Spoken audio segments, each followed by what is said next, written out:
नमस्कार। हमारे चैनल में आपका स्वागत है। मैं हूं रामचंद्र मौर्य। साथियों, उत्तर प्रदेश चुनाव निर्णायक मोड़ पर खड़ा है। 4 फेज खत्म हो गए और 5वें फेज का चुनाव 27 फरवरी को यानी कल के बाद परसों है। और भारतीय जनता पार्टी बुरी तरह से बौखलाई हुई है और भारतीय जनता पार्टी के शीर्ष नेतृत्व को दिन में तारे दिखाई देने लगे हैं। दिन में तारे दिखाई देने की वजह भी है और वह वजह है अखिलेश यादव का मास्टर स्ट्रोक। मास्टर स्ट्रोक का मतलब होता है नहले पे दहला। तो साथियों, आज हम इस बात का की जिक्र नहीं करेंगे कि कितने फेज हुए, वहां क्या स्थिति थी या आगे के फेज में क्या होने वाला है। वैसे आप ये समझ लीजिए कि पश्चिमी उत्तर प्रदेश में किसान आंदोलन की वजह से भारतीय जनता पार्टी की बुरी हार होने जा रही है और मुस्लिम और जाट के इकट्ठा हो जाने से हार वहां पर निश्चित है भारतीय जनता पार्टी की। उसके बाद दूसरे चरण में जहां चुनाव हुआ था वहां पर मुस्लिम बाहुल्य और किसान और गन्ना बेल्ट का मतलब है कि गन्ना भुगतान नहीं हुआ है। लगभग 14,000 करोड़ रुपया गन्ना मालिकों के ऊपर बाकी है, गन्ना मिल के मालिकों के ऊपर बाकी है और वह राशि दिलाने की बात कही गई थी, कई बार कही गई थी मोदी सरकार के द्वारा, लेकिन नहीं दिलाई गई। 1.5 करोड़ दिलाने की बात योगी सरकार ने कही थी, लेकिन वह भी नहीं दिला पाए थे।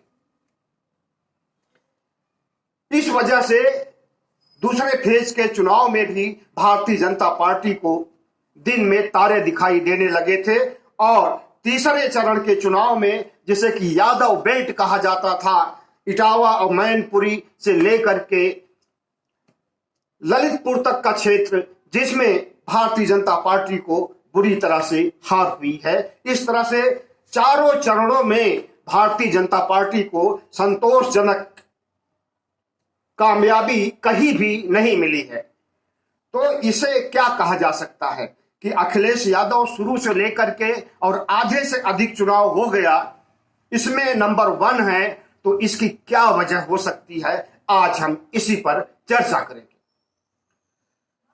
साथियों, अखिलेश यादव का मास्टर स्ट्रोक, नहले पर दहला कसना ही उनकी विजय का मुख्य कारण साबित होगा 10 मार्च को।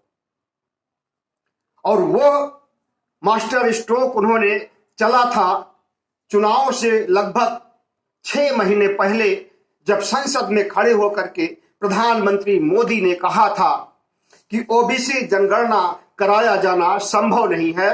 और उसी समय अखिलेश यादव ने उनकी इस बात को लपक लिया और कहा कि अगर ओबीसी जनगणना नहीं होती है तो आपको जो पिछड़ी जातियों के 52% वोट मिले थे वो मिलना मुश्किल हो जाएगा और उन्हीं की वजह से आज आप सरकार में बैठे हुए हो। सिर्फ उन्होंने चेतावनी ही नहीं दी, बल्कि प्रधानमंत्री के इस लूज पॉइंट को या प्रधानमंत्री की इस कमजोरी को उन्होंने भांप लिया और इस मुद्दे को पकड़ लिया। और उसी समय अखिलेश यादव ने रणनीति बनाई और उस रणनीति के तहत भारतीय जनता पार्टी के सभी पिछड़ी जाति के नेताओं से संपर्क किया और उसमें खास करके स्वामी प्रसाद मौर्य, दारा सिंह चौहान और सैनी जैसे बहुत से नेता थे, जिसमें से कि ज्यादातर नेता और मंत्री पिछड़ी जातियों के टूटकर उनके साथ चले आए। और उसी समय 6 महीने पहले ही ये प्लानिंग बनाई गई थी और स्वामी प्रसाद मौर्य को दल बल लेकर के आने के लिए आमंत्रित किया गया था। लेकिन उन्हें चुनाव के समय या चुनाव से पहले आने से मना कर दिया गया था, क्योंकि भारतीय जनता पार्टी की जो सबसे बड़ी ताकत है वो है सीबीआई, ईडी, आईडी। अगर चुनाव आचार संहिता लागू होने के पहले स्वामी प्रसाद मौर्य और पिछड़ी जातियों के नेता आते तो निश्चित रूप से उनके पीछे भी सीबीआई और ईडी, आईडी जितनी भी एजेंसियां हैं सब टूट पड़ती और उन्हें जेलों में ठूंसने का काम करती, ठीक उसी तरह से जैसे लालू यादव को कर दी है और मायावती को घर के अंदर कैद कर चुकी है। एक दो विपक्ष को नहीं, एक दो विपक्षी नेताओं को नहीं, बल्कि बहुत से विपक्षी नेता प्रधानमंत्री की ईडी, आईडी, सीबीआई से त्रसित हैं। और इसमें अभी जो हाल फिलहाल गिरफ्तारी हुई है वो नवाब मलिक जैसे एक मंत्री को, जो शिवसेना में मंत्री है, शिवसेना का मंत्री है, और महाराष्ट्र में उनकी गिरफ्तारी कर ली गई है। ठीक इसी प्रकार से स्वामी प्रसाद मौर्य और उनके साथ आए हुए नेताओं की भी गिरफ्तारी निश्चित रूप से हो जाती। लेकिन जब चुनाव आचार संहिता लागू हुई, जिस दिन लागू हुई दूसरे ही दिन स्वामी प्रसाद मौर्य का खेमा टूट करके भारतीय जनता पार्टी से समाजवादी पार्टी में शामिल हो गया। तो यह रणनीति बहुत पहले बनी थी और इसे अंजाम दिया गया चुनाव आचार संहिता लागू होने के लिए। अब आप देखिए कि भारतीय जनता पार्टी जिस बूते लगभग 47% ओबीसी, एससी, एसटी के मतदाताओं ने 2017 में भारतीय जनता पार्टी को वोट दिया था, और यह संख्या कम नहीं होती। इसमें से यादवों ने नहीं दिया था, बाकी यादवों के अलावा जितनी भी पिछड़ी जातियां, वो चाहे मौर्य हो, कुशवाहा हो, शाक्य हो, लोधी हो, पटेल हो, इन सब ने भरपूर वोट दिया था और 100% वोट दिया था। इसी से भारतीय जनता पार्टी उत्तर प्रदेश में इतने भारी बहुमत से आकर के सरकार बनाई थी। लेकिन आज स्थितियां वो पलट गई हैं। जो परिस्थितियां 2017 में भारतीय जनता पार्टी के पक्ष में थी, वही परिस्थितियां आज अखिलेश यादव ने उत्पन्न कर दी।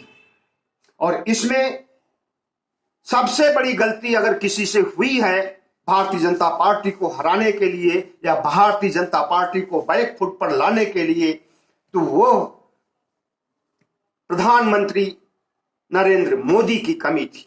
अगर संसद में वे ओबीसी जनगणना कराने की बात मान लेते और सुप्रीम कोर्ट में भी जहां उन्होंने इनकार कर दिया था हलफनामा दायर करके कि कुछ त्रुटियों की वजह से या कुछ टेक्निकल खामियों की वजह से ओबीसी जनगणना नहीं कराई जा सकती है, ऐसा उन्होंने सुप्रीम कोर्ट में हलफनामे के साथ उनके वकील ने कहा था। तो साथियों, जिस ओबीसी जनगणना को और ओबीसी के हितों को प्रधानमंत्री ने नजरअंदाज किया था, उसकी वजह से उसी समय से ओबीसी खेमा भारतीय जनता पार्टी से नाराज हो गया था। और वो ओबीसी खेमा न सिर्फ विपक्ष में बल्कि भारतीय जनता पार्टी के अंदर जो ओबीसी जाति के नेता थे, पिछड़ी जातियों के नेता थे, सब के सब खफा हो गए थे और गोलबंद हो गए थे। लेकिन इसकी भनक प्रधानमंत्री को, शाह को, योगी को, आरएसएस को, किसी को भी इसकी भनक नहीं लगी थी। और इसके लिए जो रणनीति अखिलेश यादव ने तैयार की थी, जो मास्टर स्ट्रोक चला था, उसके बारे में तभी लोगों को जानकारी हो पाई जब स्वामी प्रसाद मौर्य पूरे दल बल के साथ भारतीय जनता पार्टी को टाटा बाय बाय बोल करके समाजवादी पार्टी ज्वाइन कर लिए थी। तो साथियों, ये सबसे बड़ा मास्टर स्ट्रोक है अखिलेश यादव का, और उनकी जीत की भी यही सबसे बड़ी वजह बनने जा रही है। इसके अलावा भी बहुत से मुद्दे हैं जो कि अक्सर हर सरकारों में हर जगह होते हैं, लेकिन कुछ ऐसे मुद्दे हैं जो कि कभी कभी ही उत्पन्न होते हैं। जिस तरह से कोरोना का कहर बरपा था पूरे प्रदेश में, और उसमें योगी सरकार फेल हो गई थी और लाखों मौतें हुई थी, और इन लाखों मौतों की वजह से पूरा प्रदेश गंगा जमुना जितनी भी नदियां थी सब लाशों से पट गई थी, और पूरा प्रदेश शमशान बन गया था। हर जगह लाशें जल रही थी, चिताएं जलाई जा रही थी। तो उसका दंश भी भारतीय जनता पार्टी को झेलना पड़ेगा। इसके अलावा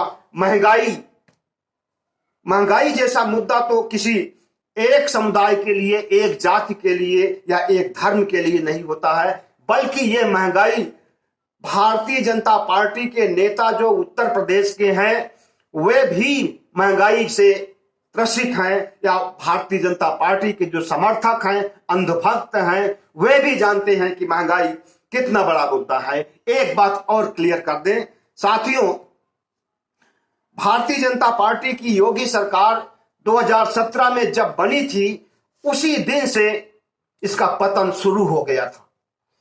अगर भारतीय जनता पार्टी की बड़ी हार होने जा रही है तो इसकी पटकथा 2017 में ही लिख दी गई थी। मार्च 2017 में जब इन्होंने फरवरी 2017 में जब इन्होंने उत्तर प्रदेश की गद्दी संभाली थी, उसके तुरंत बाद ही इन्होंने अपने ऊपर लगे 36 आपराधिक मुकदमों को वापस ले लिया था, और वहीं से आवाज उठनी शुरू हुई थी। क्योंकि जितने भी दागी नेता थे, जितने भी अपराधी नेता थे, सब चाहते थे कि उनका मुकदमा वापस ले लिया जाए। उसमें से केशव प्रसाद मौर्य सफल भी हुए थे, और इसकी वजह से या और कई वजहों से, खास करके योगी की नाराजगी और इनकी ठाकुरवादी नीति के तहत, इनकी ठोक देने वाली नीति के तहत विपक्ष तो नाराज था ही, सत्ता पक्ष भी नाराज हो गया था, और लगभग 200 विधायक विधानसभा भवन के अंदर बैठ करके भारतीय जनता पार्टी सरकार के मुखिया योगी के खिलाफ मोर्चा खोल दिए थे। यह बात किसी से छुपी नहीं है। मतलब कि भारतीय जनता पार्टी में जो असंतोष उस समय व्याप्त हुआ था, वह न सिर्फ पिछड़ी जातियों की वजह से असंतोष व्याप्त हुआ था। पिछड़ी जातियों का असंतोष कैसा था यह भी जान लीजिए। केशव प्रसाद मौर्य के अध्यक्षता में चुनाव लड़ा गया 2017 का, और उनके सोशल इंजीनियरिंग के बल पर भारतीय जनता पार्टी को लगभग 40% तक वोट मिले थे, और उसी वोट के बदौलत और पिछड़ा कॉम्बिनेशन की वजह से, पिछड़ी जातियों को समेटने की वजह से भारी जीत मिली थी। लेकिन जैसे ही जीत मिलती है वैसे ही आरएसएस का एजेंडा लागू करना शुरू कर देते हैं प्रधानमंत्री मोदी जी और योगी जी, शाह, नड्डा जितने भी हैं। इन्होंने आरएसएस के एजेंडे को लागू किया और एक कट्टरपंथी सवर्णवादी मानसिकता वाले योगी जी को खोज निकाला और इन्हें मुख्यमंत्री बना दिया, जबकि मुख्यमंत्री के हकदार थे केशव प्रसाद मौर्य। उसी समय से पिछड़ी जाति के नेताओं, दलित नेताओं और दलित मतदाताओं, पिछड़ी जाति के मतदाताओं ने अपने को ठगा महसूस कर लिया था कि वोट दिया कि केशव प्रसाद मौर्य को मुख्यमंत्री बनाने के लिए, पिछड़ा को मुख्यमंत्री बनाने के लिए, और ला करके एक कट्टरपंथी हिंदू को, एक पुजारी को, एक योगी को, एक सन्यासी को मुख्यमंत्री बना दिया। जो योगी तो है ही, सन्यासी तो है ही, लेकिन बहुत बड़ा क्रिमिनल और बहुत बड़ा अपराधी भी है, जिसके ऊपर उस समय कम से कम 36 मुकदमे चल रहे थे। ऐसे में पिछड़ी जातियों का नाराज होना और पिछड़ी जातियों की नाराजगी की वजह से भारतीय जनता पार्टी में दो फाड़ उसी समय हो गया था, अगड़ों का और पिछड़ों का। अगड़ों का नेतृत्व मुख्यमंत्री योगी कर रहे थे और पिछड़ों का नेतृत्व पर्दे के पीछे से स्वामी प्रसाद मौर्य कर रहे थे। उस समय इन्होंने गुटबाजी को महसूस नहीं होने दिया, लेकिन पार्टी के खिलाफ या ओबीसी के साथ हुए छल और धोखे से उसी समय स्वामी प्रसाद मौर्य आहत हो गए थे और उसी समय से उन्होंने रणनीति बनाना शुरू किया कि किस तरह से पिछड़ों को गोलबंद करके और अगली सरकार अगर कोई बने तो वो पिछड़ों की ही हो और भारतीय जनता पार्टी जैसी ब्राह्मणवादी सवर्णवादी पार्टी को सत्ता से बाहर रखा जाए। तो आज जो अखिलेश यादव की जीत आपको दिखाई दे रही है, पश्चिम से पूरब तक, पश्चिम से लेकर के मध्य तक, और कई क्षेत्रों में चुनाव संपन्न हो चुके हैं और हर क्षेत्रों में, हर चरणों के चुनाव में जितने भी विश्लेषक हैं, सेफोलॉजिस्ट हैं, बुद्धिजीवी हैं, सबका ये कहना है, सबका एक स्वर से स्वीकार करना है कि अखिलेश यादव की समाजवादी पार्टी की पिछड़ी जातियों की जीत होने जा रही है और पिछड़ी जाति का नेता ही इस बार अखिलेश यादव प्रदेश में माने जाएंगे और वही मुख्यमंत्री बनेंगे। उसमें स्वामी प्रसाद मौर्य की भूमिका को नजरअंदाज नहीं किया जा सकता था, नहीं किया जा सकता है, जिन्होंने कई साल पहले ही इस भारतीय जनता पार्टी के इस हार की पटकथा लिख दी थी। तो साथियों, अब जो चुनाव बाकी रह गया है उसमें ऊंट किस करवट बदलेगा, लेकिन उसमें अगर एकाध फेज में भारतीय जनता पार्टी के पक्ष में भी वोट पड़ते हैं तब भी भारतीय जनता पार्टी की जीत नहीं हो सकती है। और जिस बेल्ट में और जिस क्षेत्र में पूर्वांचल में चुनाव बाकी रह गया है, यहां पर जातिवाद बहुत हावी रहती है, अगड़ा पिछड़ा बहुत चलता है, बड़े पैमाने पर चलता है। यहां पर पिछड़ी जातियां जिस तरह से गोलबंद हुई हैं और जिस तरह से मुसलमानों को भारतीय जनता पार्टी ने शुरू से अपने जन्म काल के समय से ही मुस्लिम समुदाय को टारगेट किया है, निशाना बनाया है और उन्हें समाप्त कर देने, उन्हें खत्म कर देने, उनका नरसंहार करने की बात करती रही है और अपने साधु संतों से भी ऐसी बात करवाती रही है, वो सबको पता है। और उसी वजह से भारतीय जनता पार्टी को अब पूर्वांचल में भी सीट हासिल होने वाली नहीं है जितना वे चाहते थे या जितना उन्हें पिछले चुनाव में 2017 में मिला था।